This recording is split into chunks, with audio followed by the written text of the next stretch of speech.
Dennis, how are you doing? Better. Better. Yeah, better. Better than I was 5 minutes ago before happy hour. I'll tell you that much. Not as happy Thank God we're here. Not as happy as Michael Flynn, that's for sure. What, did you get pardoned? Yeah, full pardon. Oh, I didn't hear it. I didn't see it. Yeah, 30 minutes ago. Of course. Trump's going to try to pardon himself. Yeah. For whatever I did, whatever I didn't do. And for whatever anybody in my family did or whatever they didn't do. Yeah.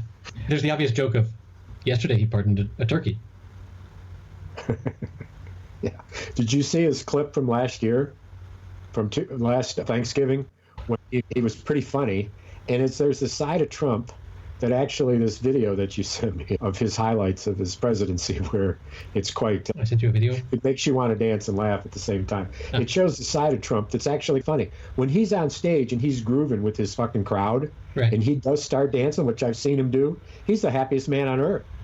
And I don't know if you ever took the time to look at the link. I think I sent it to you of the president's roast where Hillary Clinton was making terrible jokes about him. Yeah, you mentioned it. And he laughed and laughed. Yeah. And it's too bad that he never let anybody ever appreciate that, because I don't have anything positive to say about the guy other than that. And that's a more recent conclusion now that he's gone and he's just going to be another motherfucking hack on the fucking internet. I haven't been watching. I did not actually go and find that video that you mentioned about Hillary roasting him and him laughing. But it takes a while to look at it. And the fact is, it's hard to watch because she's just not funny. Right. She's That's just for awesome, sure. not funny. She is the epitome of not funny. There's no charisma. No idea. She reminds me of the fucking guy who was Robin Williams' boss on Good Morning Vietnam. Right. Who played Frenchie. Hello, Frenchie. Oh, hello. How are you, sir? I'm doing well in the water, sir. And he thought it was so funny. And that's what it reminds me of. No, but you say that there's a video of Trump laughing. I've never once seen... I've seen him smirk. No, this is laughing. But I've never seen actual joy. I think that you'll see in this, if you take the time to look at it, all right, that you will see him actually being mirthful and taking these things in stride. But here's the reason why. She wasn't funny, and nobody thought so. All he had to do was sit there and let her destroy her own platform because she was so fucking awful. That's probably what he really thought was funny. Yeah. Right, or whatever was funny. He was. I thought he was laughing. It's the only time I've ever seen him laugh. And Ivanka was looking for signals. Not Ivanka. He's fucking Melania. Ay. So I saw his turkey pardon video yesterday, where he was like, and now with the tradition, we're going to pardon these turkeys. These are some lucky turkeys. And he said, and he could not stop himself from saying, and it's been a great year. The Dow just reached 30,000 for the first time ever. Every single thing that he did yesterday, he had to mention that to the cameras. But anyway, he pardoned the turkeys. Their names were Corn and Cobb or something. But with that, I went back and watched some of Obama's turkey pardoning. Uh-huh. And holy shit, was he funny. It was just dad joke after dad joke. From him. And the very last one that he did, he said, this is going to be my last turkey pardon. My daughters refused to be here this year. And in the previous ones, he has his daughters there standing next to him, and he says, they don't want to be here. They're here because they know that it makes me happy that they're here. But he just told the lamest turkey pardoning jokes possible, which is adorable. Like, I adore that about him. So what's funny is looking at Trump's from last year or the year before, where he goes into this funny thing. And it's another example of him actually being a little funny. And that's a good reason to see it in and of itself, connected to our commentary a few moments ago. But as he's saying this, and he says, and there was this almost like this trial, and he was found, and the turkey will not concede, and I have bad news for you. It didn't come up good for you. And then the punchline on MSNBC is Ari Melber looking at the camera and saying, so who's the turkey after all? Right. It's really good. And it's having the Ari clip instead of just the Trump clip, but either one you could imagine. But he's who was it, Jim Acosta from News at the CNN. He says, listen, after January 20th, he's just going to be another internet lunatic. Yeah, I heard that. So, except that's what he was before. He was just another internet lunatic. Except this platform has changed dramatically, and we can't. You sent me the Ed Norton link. I think we talked about it last time. No, we did it yet. Last time. Oh, since I sent you the article about what you sent me, which went into other depth, because I really didn't. I thought it was the Ed Norton actor, but I really had to check because I didn't know. And you told me about a check mark that I've never. It fucking beats me. I don't know what you mean by a blue check. What does that mean? In the tweet, it wasn't a tweet. It was a. What was it? Well, there's some blue people that come from the Czech Republic, and they validate all of the people on Twitter, and you get what's called a blue check. No, it's Twitter does this thing where they some shit that I'll believe. I'll say, "Oh wow, man, really? The Czechs?" Yeah, the blue checks. Wow. It's a tribe of Smurfs from the Czech Republic. So Twitter at some point went about verifying the identities of some number of well-known Twitter users. They really went for journalists and politicians first, but it's seen as this badge of honor on Twitter if you have this checkmark. Historically, it was blue, but I use Twitter in dark mode, so mine are white. It connotates people listening. No, it connotates that Twitter reached out to verify that the person you are claiming to be, you are. Because who you're claiming to be is somebody special. And they don't run it from Joe, Bill, and Charlie. They run it when your name is Edward Norton, which there are thousands of Edward Nortons in the U.S. And of course, you'd have to be super lame to not actually have your name as your Twitter account and have to be like real somebody. That would just be like no. This is real Dennis, because well, and shown from the tapes you talked about it that we both heard is the voice. What do you call it? When the computer does the voice what? Deep fakes is the term for when they do oral the deep fakes. No, not the video, just the oral part of it. Yeah, when the guy interviews himself, and his second self is the computer. What's that called? Video? Yeah, you mentioned that. Audio. It's a computer-generated voice, whatever. Okay, we'll leave it at that. It's very. But yeah, I thought maybe there was a term of art. So on Twitter, and a couple years back, Twitter announced, "Hey, anyone that wants to get a check mark, which is everyone basically that is representing themselves, you can apply, and we will go through and see if you have a certain number of followers. We might care to check out who you are, or if not." But a different color check mark. So the idea, and they really should invest money and time into this program of is this a human using this account? Because so much of Twitter is just bots these days. You can write a program, and I have a bot that I follow called Year Progress, and it tweets out a sort of an ASCII drawing of a status bar of a progress meter that fills up, and every time the percentage changes of what percentage done with this current year we are, it tweets that out. So like this morning it tweeted we are 90% done with this year, and then in 4 days or 3.5 days or whatever it's going to tweet. So it's like 91. A giant clock. But it's just a silly sort of thing that it's nice to be reminded of. Oh, we're only a quarter of the way through this year, or hey, what's up with this year. Do that and then connect that to, on this day, the national debt. Oh, group, there are all kinds of sorts of things like that. There for sure there are bots that will tweet out like on this day in history, etc. Or I'm sure there's a bot that will tweet out the current number of COVID cases, etc.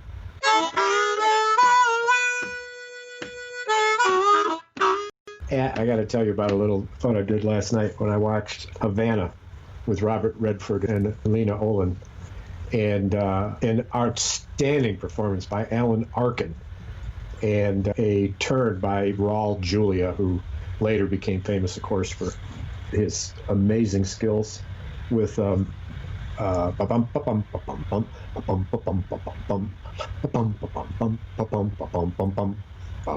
Munsters.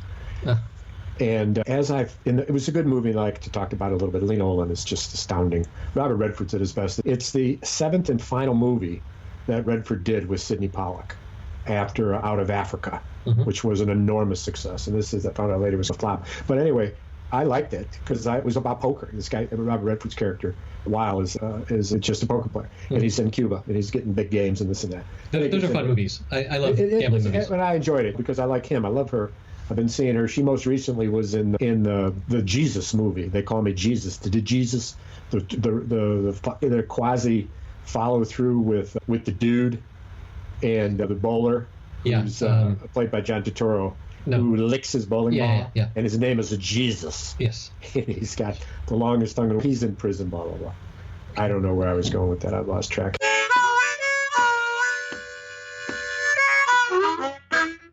Hey, man, what are you drinking tonight? What do you got there? Look like a little mixed drink. I was maybe looking for an umbrella or something. What do you got? I'm starting with a little bit of red wine in a Batman glass. Oh, that's what it was. Because that's how cool I am. That's the first. I've told you that's the first song I danced to when I was in high school, and my friend who played the trick on me to make sure that I look like the world's biggest idiot said that I said, you got to help me know how to dance. And we were out in the shed up in behind our house where there was just an old shed, and had the music on. Batman was playing on radio or whatever, and he showed me how I needed to dance at the dance. My first dance. I'm a freshman. Please describe this in detail. I have already? No, please do it now. Oh, so it's Batman. So he says, when you start to dance, put each of your hands down the front of your pants, because you had on pants, a belt, and a tucked-in shirt, and put your hands in front of your pants and dance that way, and it'll be really cool.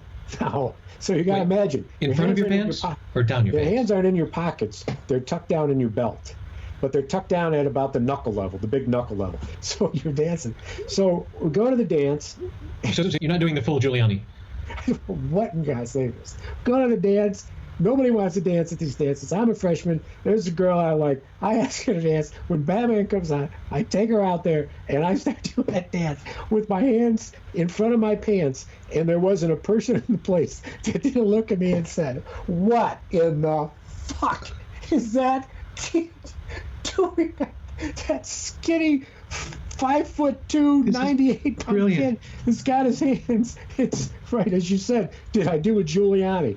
Oh no, I didn't go quite that deep as the Netflix shows, but oh my God! So that was okay. So let me unpack this a little bit. The Batman theme was a thing that people thought should be danced to. Oh yeah. Okay. At least me and this girl I asked to dance did. It was played at a dance. Well, and of course, it's these dancers who would dance, but right. Anyway. I remember. I can't. The thing is, I have this little video in my head of my younger self. So, and I show you a picture from my yearbook. I'll take a snapshot of it and I have to send it to you because I look like I'm 11 years old. I'm really little. Yeah, we mentioned that an episode ago. Brown hair. When you tried to kill a football player. And there I am out there with my hands down my pants dancing like some fucking cat from fucking outer space. I'm certainly embarrassing my date. Oh, Lord, how do we... She wasn't your date. You just... No. That's presumptuous, yes. My dancing partner. Good on her. I remember who it was. I remember who it was. It was Sue Burkhart. She's listening. A big shout out. Big shout Sue, wherever you are, Dennis apologizes for that.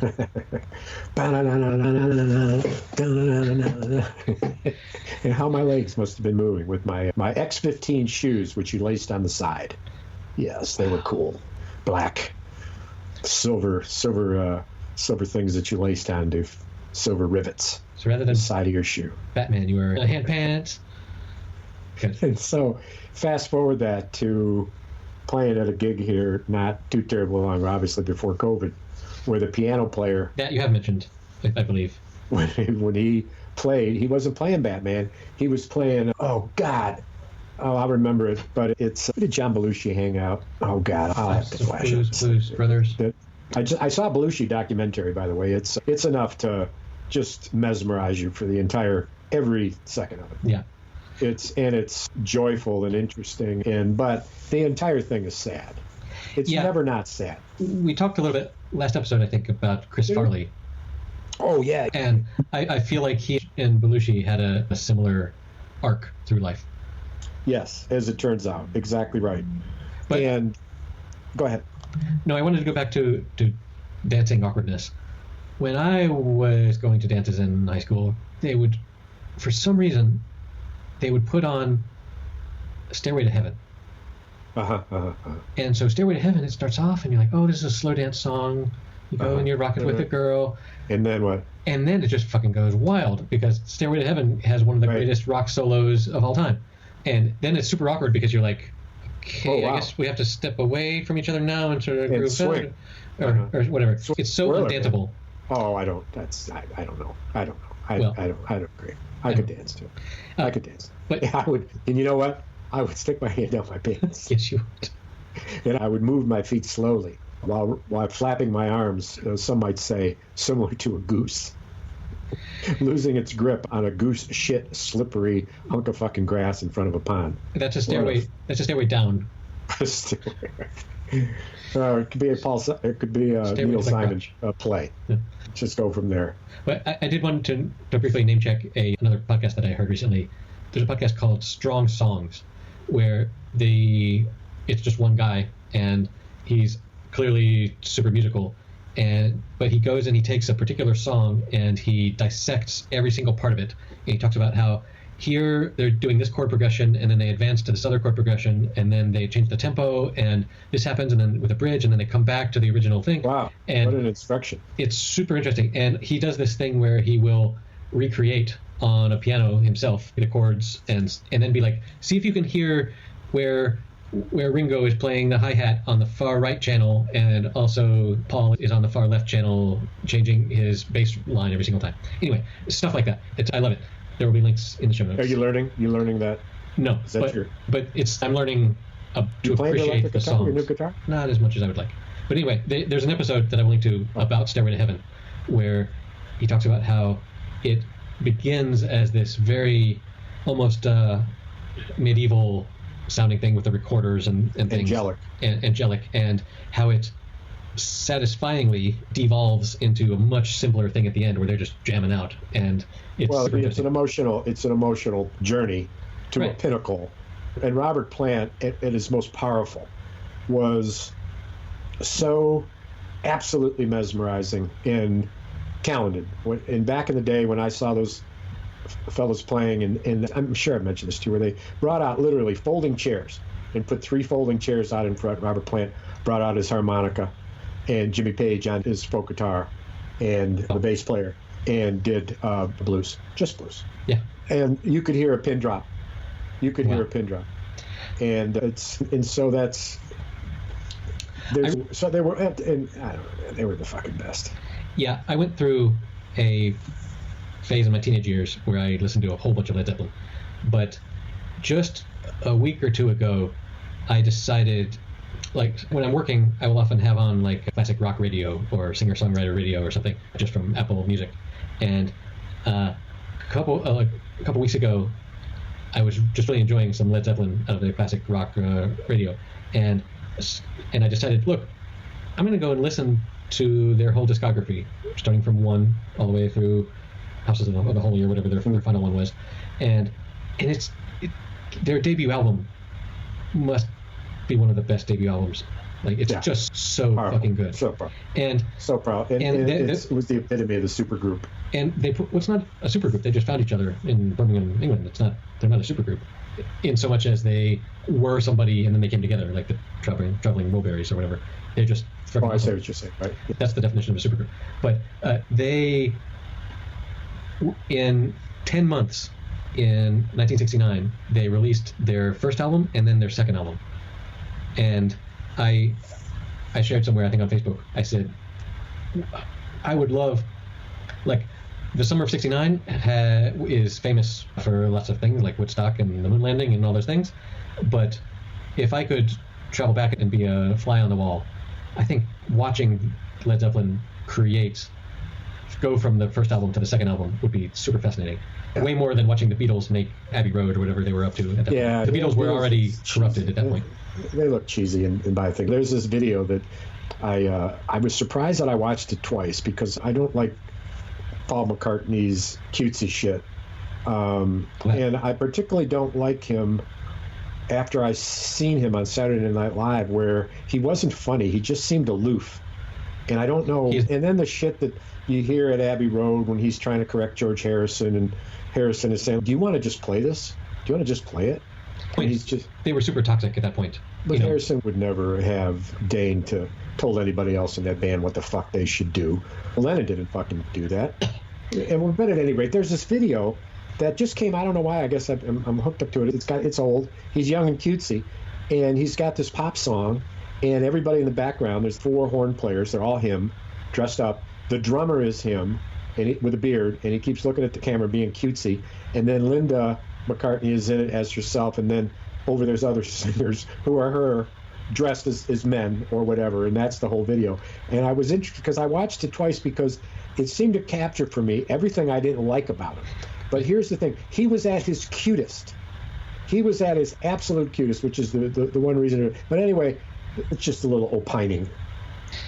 Yeah, one of the other Strong Songs episodes that I heard recently was about the Beatles. The only Beatles song I think he's ever done is A Day in the Life. This Strong Songs podcast didn't dive into the Beatles A Day in the Life. About the guy that's sitting in his car and wants to shoot himself because he's in traffic, and then it switches over to woke up, got out of bed, brushed a comb. Apparently, those were 2 separate songs that John and Paul were working on, and they decided to put them together with this crazy orchestra bridge between the segments, which was backwards, an orchestra playing backwards. I don't know how true that is, but it's certainly like this guy. Anyway, they were pretty fun. So I told you about the local band in Kazoo that is 2 bands. What's up in Kazoo? 2 bands, and I'll recall and we can link their names. But the 2 bands joined forces, so there's 16 musicians. Each of them is multi-dimensional, sings 2-3 instruments, and they recreate note by note Sgt. Pepper's Lonely Hearts Club. You have mentioned this before, and it was awesome. Without ever missing a beat, down to the bells. And I sang for the entire... I never stopped singing, as did hundreds of people, just outside, and it was so wonderful. Everybody singing, not everybody, but lots of people singing. Lots of people dancing as they're singing, lots of people dancing who weren't singing. And a couple of people thinking they were more like monkeys hanging from a tree. Mm-hmm. And that was interesting. But what? Some people thought they were monkeys hanging from a tree while singing Sgt. Pepper's. Yes. Sgt. Pepper's There's a lot of monkey wannabes in this country. It's time you woke up to that. Others are frightened. I'm not frightened. You know what it does? It gives me courage. Because I know that we are bound for conflict with the monkey people. You're ready to be the monkey you always knew you could be. Well, if not the father of the movement, the uncle. The father of the movement?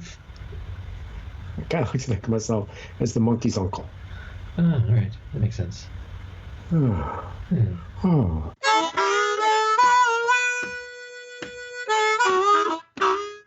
So what'd you think about the Greg Norman flap? Did you see this? So Greg Norman has been pushing this workout and dietary thing that he's been doing, and he's pushing a company, and he looks fucking great, man. He's like pushing, he's older than I am. I think he's 67, something like that. And he looks great. He's got cut abs, and he's walking his dog, and he's got on this flimsy boxer like bathing suit, and it shows his what appears to be enormous dick.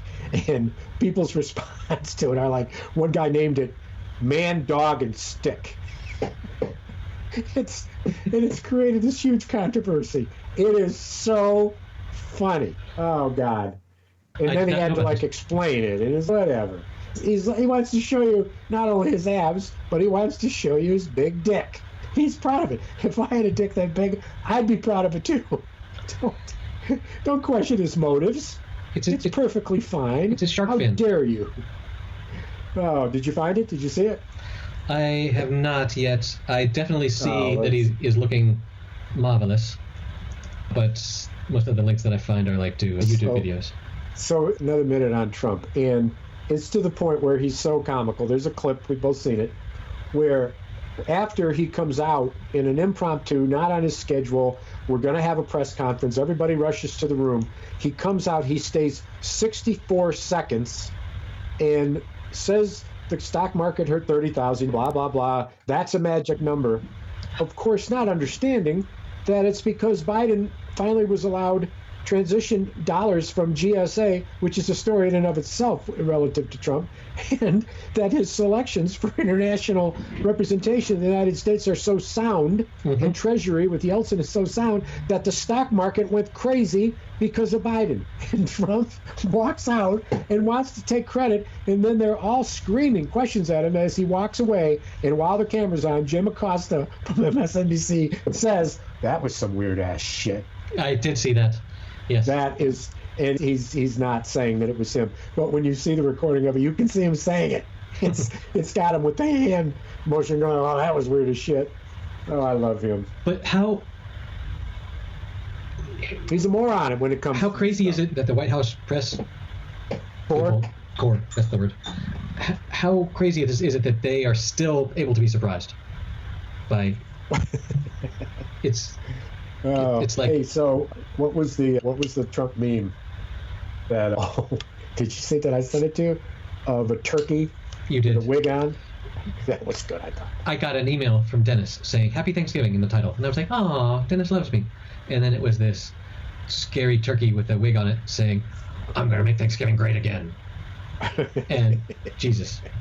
There's a brother sent me a video clip you can find easy enough where I think it's Friends, I believe, and one of the characters, I don't know who, puts a turkey on his or her head. Oh, yeah, that's a classic Friends episode. Yeah. Who's got the turkey on the head? It absolutely must be Joey. There's no way it's not Joey. I thought it was a woman. Anyway, it's very funny. That's very funny. Yeah, oh yes, it is Monica, apparently. No, and then another one, Joey also has one. Who else has done the turkey on the head thing is Mr. Bean. I can imagine. He's funny. And he's funny. The crazy, so Mr. Bean there's a niche audience there. I can see how some people are like, this is just stupid funny, but it also, to me, it certainly tickles a sort of childhood silly physical comedy bit that I'm capable of enjoying. Mr. Bean. I was introduced to him when I was quite young, and I continue to see his appeal. But the wild thing about Mr. Bean is that because there's almost no dialogue, like he's always, whenever he has to say something, because there's no dialogue really in the whole thing, it's all just physical comedy.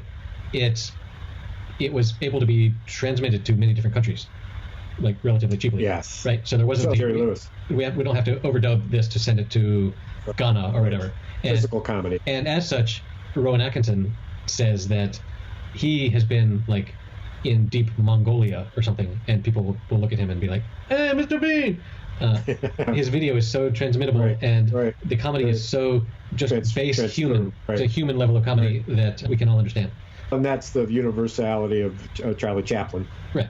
Beginning with that, obviously, but these other physical comics, I mean, Farley and Belushi. Belushi's Samurai Warrior at the deli that he does, where they order the food and he gets the sandwich and he whips out his sword and cuts it. There's a clip with different actors doing that with him that are very, very funny, but there's no language barrier there. That's another. Right. It's just purely physical. Right. Purely physical. There isn't a country in the world, a person in the world who doesn't understand what's going on with that. Right. And and I got some action here, man. It's the second they're coming for you. Cop car that's gone by. Drunk driving, man. It's Wednesday before Thanksgiving.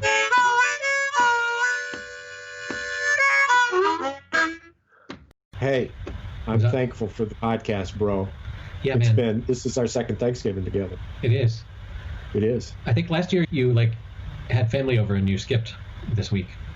But I might have. But not this year. No, well, we're following the rules. We're not doing anything more than 5 of us and sharing food and delivering food. And I had my son after Thanksgiving and my daughter and her 2 kids. So I went over, held my second grandchild today for an hour and rocked her to sleep. And second it was second grandkid is from the same daughter. Yes. Huh. Yes, and named after my mother, whose picture I'm gazing at now, hugging 2 of my children. But it's just such a wonderful thing to bask in that closeness as the holiday gets here, and you just say, busy, busy, busy, busy. Well, slow down. Yeah, slow down. But just this. Just this. Just do this. Be in the present. So I'm going to go over and hold.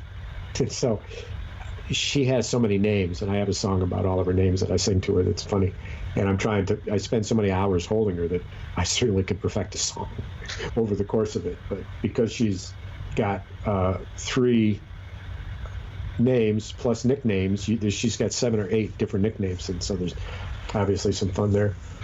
But it's nice in this terrible pandemic, which is just fucking worse than it ever was, and being transitioned. But the unbelievable news of vaccine after vaccine, and finally Biden is now taking over the reins, and it's happening, and Trump finally has got down to the last message he'll have that won't change, is that I see it's going to happen, but I'm not going to concede. Mm-hmm. He's done all he's going to do.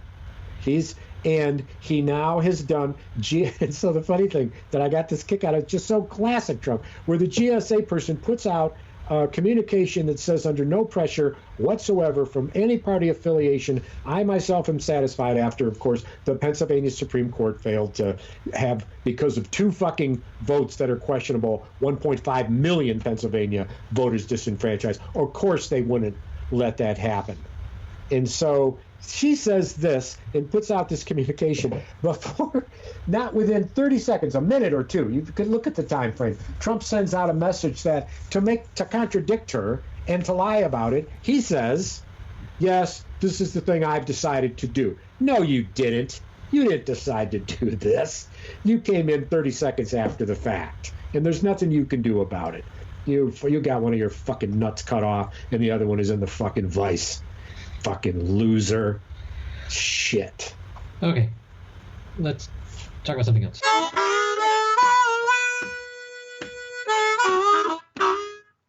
This weekend I showed my kids a movie that it was my wife's idea, but I kind of remembered it.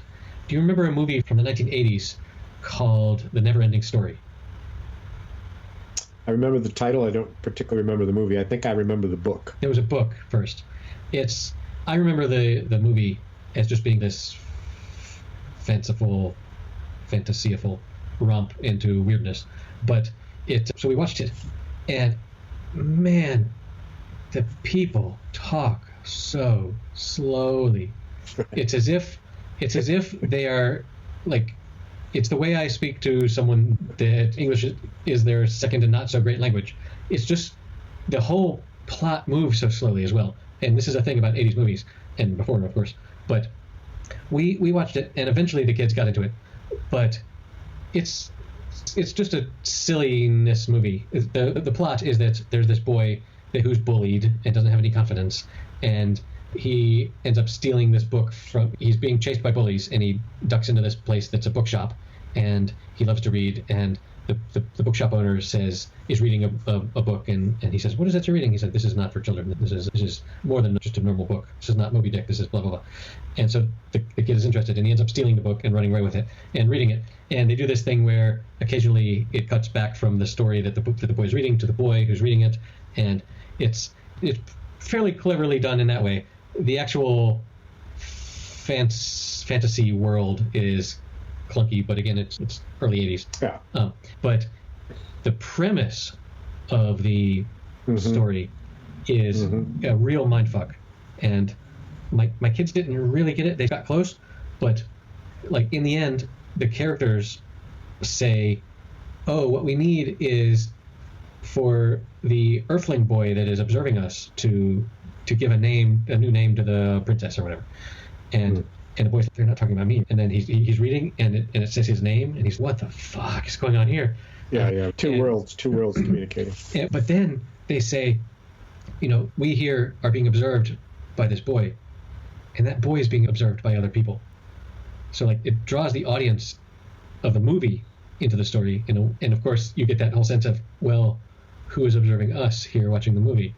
Like if you're in that mind space, multi-dimension. It could be super like, whoa. Right, multi-dimension.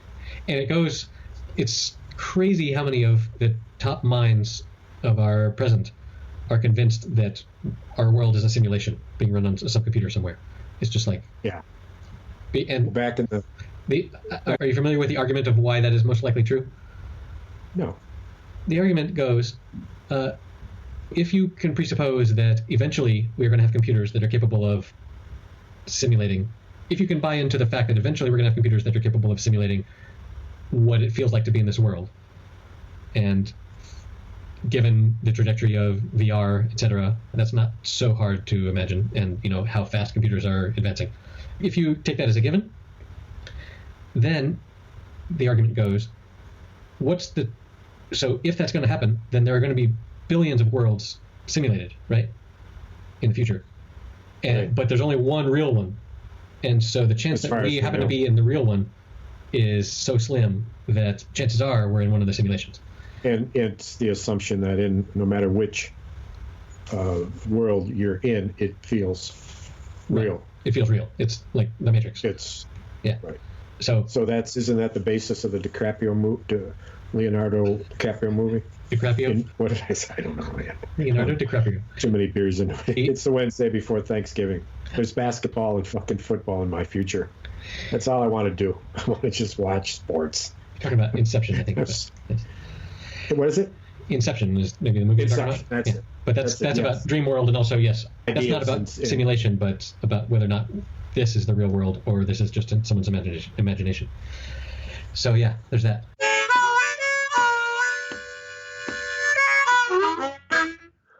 When I was a young father, I would develop the stories with my girls that my daughter that was about a little girl who when she drew pictures on a piece of paper and she touched them, they came to life. Nice. And like you'd draw a staircase and the staircase would come to life and you'd walk up the staircase and then on and on. And it's along those lines. I can't wait to be able to tell my grandkids that story when they reach that age of being able to understand that. You're just spreading lies. It's fake news. It's fake news. Oh, God. That thing you sent me with Trump dancing is just... It is so hilarious. What's the title? I Can't Stop Laughing. No, that's just what someone tweeted. Somebody said. I will share that in the show notes at happyhour.fm. That's 0. And you know what happened when we joined screens? I don't know how I did it because, of course, I don't have any technical skill, but I didn't shut it off. So as you were coming on, I couldn't hear anything coming from you because being into my headphones was him dancing. I could see it, but hear the music. And then I think you did something on your end, I think, to stop that. It felt like it because I didn't do anything, and it just ended. And then there was your voice. Maybe it's just that you spoke. Yeah, I said, "Hey, Dennis, look at me." It was, and I'm like, "Oh, who is this? Oh, yeah, hey, Eric. You know, man." It's such a catchy tune. Such a catchy tune. It's very funny. So thank you for that. I didn't see the Robert Shaw thing. I meant to. I ran out of time. Minutes. But is it really? Yeah. Okay. I didn't watch it all either. I thought it might be. I'll listen to it over the little break here. I heard from my good friend down in Baton Rouge, Louisiana, who said things are not much different there on the justice front where I work, and so just thinking of you. It was so sweet. And he sent me 2 years in a row these CDs that he burns of every imaginable genre of holiday music. Uh-huh. And it's just mix after mix. He sends them in a CD platform. And it's just fabulous to go through the whole season. And he's just what a nice man. Right. To do that, to send that to his friends every year, and to remember to thank you for being a pal on Thanksgiving. It's just so touching. Yeah. I'm going to do some reaching out in the next couple of days and just take a break from my fucking lists of fucking lists. I'm just so busy. COVID-19 notwithstanding, boom, got to do this and this. Just take a breath. So I saw a joke earlier. Said my stoner friend took my to-do list and he rolled it into a joint. And he got high on my list of priorities. Yeah. Oh, that's clever. That's clever. You know. Oh, a little play on words. I love those little puns. Exactly. They're so funny. We've heard so many of them. I can't remember a joke for the life of me. I watch some comedy. I watch it.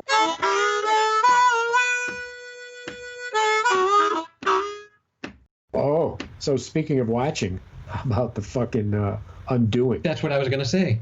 Let's talk. And Henry's we are currently the hammer. We are currently, well, jump right into the spoiler. We are currently 5 episodes in, and you think there are 6 episodes in total? Yes, that's it. Finale's this Sunday. Wow. What a great... Okay, the first episode, I have to say, I got close to turning it off. Because it's had, and I know you're a big fan of Big Little Lies, but... Oh, what? Oh, Big Little Lies. But it had this sense of rich white women with their rich white women problems at the beginning, where they were having this meeting where their kids are going to this super preppy paid school, and I was just like, oh, this is so. But not knowing, of course, that the baby that was being of course, yes. And I think this is the same formula that Big Little Lies took. Was at the end of the first episode, there was a murder. I think that's what the first episode of Big Little Lies was. Yeah. So in the same way. No, let's see. Very early on. It went backwards from there? I don't know. I didn't watch much of Big Little Lies, but God, I loved it. But this show ended where the stakes got raised because something happened, and it's only gotten better. Like the first episode was meh, but every episode was just cranking up. I thought the classiness of it was notable, but Kidman, the chemistry between the actors was astounding. And Nicole Kidman's, those glances between what would end up being the gorgeous victim with the child who was breastfeeding at the meeting, and her provocative gown at the meeting, and how the men swarmed around her, and she kissed Kidman in the elevator. But here, check this. If they don't close this issue in the finale, you're going to hear me fucking rail about it. There is no doubt, I think you'll agree, that Grace posed for, is it Elena? Yeah, Eleanor. Posed for her. That painting that those detectives showed on their phone, there is a moment where you're absolutely clear that Grace is posing in that. Am I correct in that? Did that not hit you? You don't remember? No, I remember the portrait, but I don't know. It feels like every single character is lying, right? About something. There's something untruthful about every single character. And here's the thing about now, Donald Sutherland. I sent you this thing, and you missed it. You're probably too busy. But I sent you this article about the first episode that had to lay out the characters and the actors, and it introduced Donald Sutherland's character first.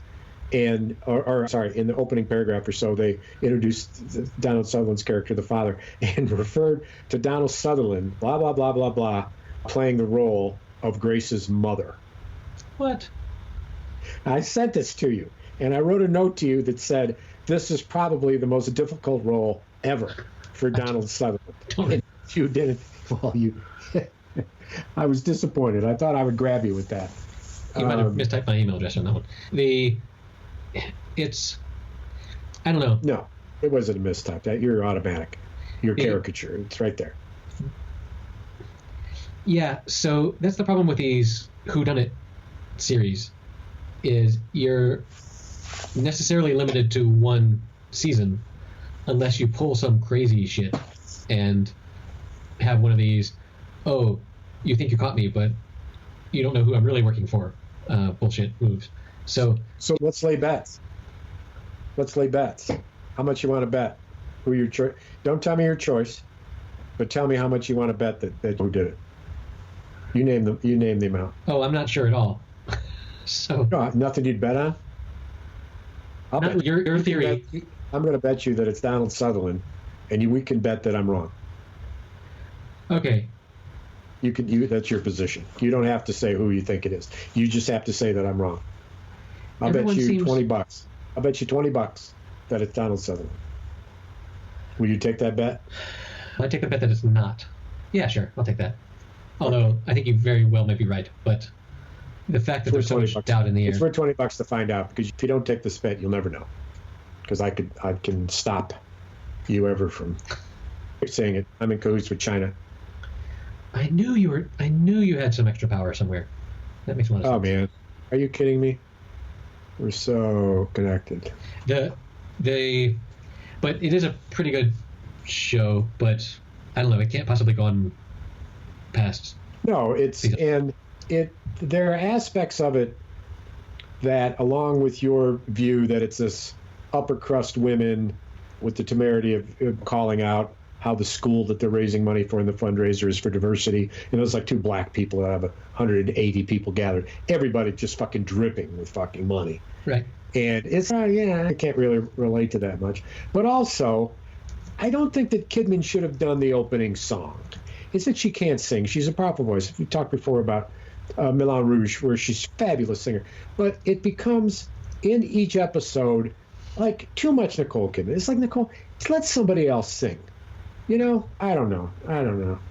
So that was like a flavor of it. Hugh Grant does an astounding job. It's frankly more interesting to me. His acting is much more interesting to me than anybody else in this short-term series. Although Henry is fast becoming astounding in what's happening. I can't wait for what happens with him. But here's the thing: I can't picture any of those characters other than the old man bashing in somebody's face. And what he was bashing in was every woman he cheated with against his wife. Yes. And his unbelievably candid speech to the head of the Reardon School, where he said, "You will not make me be a prick. You don't know because trouble. Right. You won't believe, and you just know." In Donald Sutherland's most camera-friendly film, know that it's absolutely treacherous to go against him. He made me say, you get what you want, man. It'll be interesting to see the finale. You said you didn't or couldn't watch all of Roadkill, the Hugh Laurie BBC. I fell asleep during the first one. Yeah. And because it's on public television, they don't you can't stream it. Yeah, and I'm sure that I could somewhere, but I just want to say I've watched. Apparently, there's only 4 of those, and I watched them all, and they leave it in a place that there's not a lot of conclusion. So it did seem to me that it wasn't enough. It certainly wasn't fucking riveting, which I had hoped for, but certainly at my age at 9 o'clock at night, it better be fucking riveting as I'm laying on the fucking couch. Well, I did want to give a quick shout out the undoing that rich white people with their school with wanting diversity reminded me of this excellent podcast called Nice White Parents by WNYC, I think it is. And they did this sort of in-depth look of how well-meaning white parents, when choosing schools in Manhattan or Brooklyn or whatever, how they managed to fuck everything up for everybody. And it's a sort of a thing that the liberals are really cool with, and the conservatives are like, what do you mean? Just because we want to send our kids to the best schools, that means that we're the devil? It's much more nuanced than that. But anyway, if anyone listening to this likes podcasts with a sort of liberal bent, this was made by the people that made Serial, the most popular podcast ever. So recommend that. There will be a link in the show notes. So. Well, I was anticipating not only the basketball season, which tonight is Michigan State. It's open against Eastern. As Tom Izzo is quarantined from testing positive, the coach, and is quarantined. So interesting opening, and their decision to, for the first time ever, hold the NCAA tournament, no regions, everything at one place. Everything at one place, and likely Indianapolis, which has got the capability to handle it. But unlike football, you're not in a bubble. There's actually not the kind of protection. But it's fascinating. But the other thing I'm looking forward to was the beginning of the series. Billionaires is about to be released again. I thought December 1, because I know they've been shooting. And also Succession is much better than Billionaires. Billionaires has got a weird vibe to it that I don't know. They don't seem committed. I don't know what the deal is. How many seasons of Succession have there been? Oh God, 3. Yeah, I watched the first one and enjoyed it very Cox much. is unbelievable. He's unfucking believable. The whole thing is very, very well done, and it's believable. There are 2 seasons. 2. So far, there are 2 seasons with 20 episodes. But if a third season is coming, then when December 1? I think I only watched the first season because I watched it back when there only was one.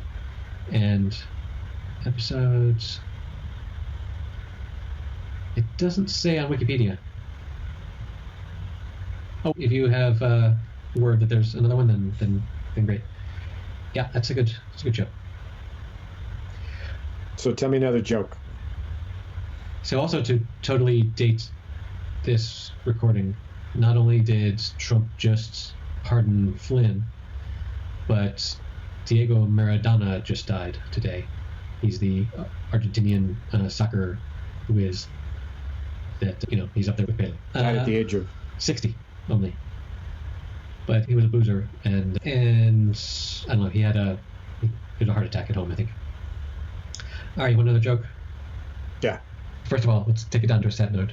What did Kermit the Frog say at Jim Henson's funeral? I have no idea. Nothing. Isn't that fucking terrible? Oh, Lord. That is dark. Funny. I told you it was dark. But dark. Oh, Lord. All right, here's a little one for you. Little one. So on his 74th birthday, a man got a gift certificate from his wife. The certificate paid for a visit to a medicine man living on a nearby reservation. It was rumored to have a wonderful cure for erectile dysfunction. After being persuaded, he drove to the reservation, handed his ticket to the medicine man, and wondered what he was in for. The medicine man slowly and methodically produced a potion, handed it to him, and with a grip on his shoulder, warned him, "This is powerful medicine. You must be respected. You can only take 1 teaspoonful and then say 1, 2, 3. And when you do that, you will become manlier than you have ever been in your life, and you can perform as long as you want." The old man was encouraged, and as he walked away, he turned and asked, "How do I stop the medicine from working?" And the medicine man said, "Your partner must say 1, 2, 3, 4. He responded. "But when she does, the medicine will not work again until the next full moon." The old man was very eager to see if this worked, so he went home and showered and shaved and took a spoonful of the medicine and invited his wife to join him in the bedroom. And when she came in, he took off his clothes and said, 1, 2, 3. Immediately, he was the manliest of men. His wife was excited and began throwing off her clothes. And she said, "What was the 1, 2, 3 for?" And that, boys and girls, is why we should never end our sentences with a preposition. Because we could end up with a dangling participle. Back to Greg Norman, Dog Man and Stick. I realized he was married on that. I didn't realize he was married on that. to Chris Everett for a while. Hey man, I appreciate you. I love I'm you, man. thankful for you. You have a good turkey day. So Popeyes sells a Cajun deep fried turkey. Check it out, $38. Popeyes, Louisiana, does a Cajun deep fried fucking turkey. Are you kidding me? I want one of those. $38. Next time. But the Popeyes here, it wasn't on the menu. That sucks. Maybe you gotta eat some spinach or something. Whatever. I'm cooking up turkey thighs today. Turkey thighs and then turkey breast tomorrow. The turkey thighs, they're so big that I have to put them in a turkey pan. They were so big that the butcher said, "Oh my God, I thought they were breasts. And in fact, they're thighs." I said, "No, man, those are the biggest." He says, "Those are the biggest thighs I've ever seen." So I'm cooking those up tonight as your precursor to Thanksgiving. And then tomorrow I'm doing the breasts. So you walked into the butcher and the man said, "Those are the biggest thighs I've ever seen." Yes. And you said? And I said, "Really? What do you think about breasts?" And that's how it all began. That's how the first Thanksgiving happened. The Native Americans walked out of the maize field. Oh, good night, my friend. Good night, Dennis. Have a lovely Thanksgiving. I love you. See you next time. That does it for episode number 86. You can find the show notes at happyhour.fm/086. Dennis and I are very thankful for all of you for listening, especially those of you that go to patreon.com/happyhour and buy us around. We always love that. And we hope you have a lovely holiday season. See you next week.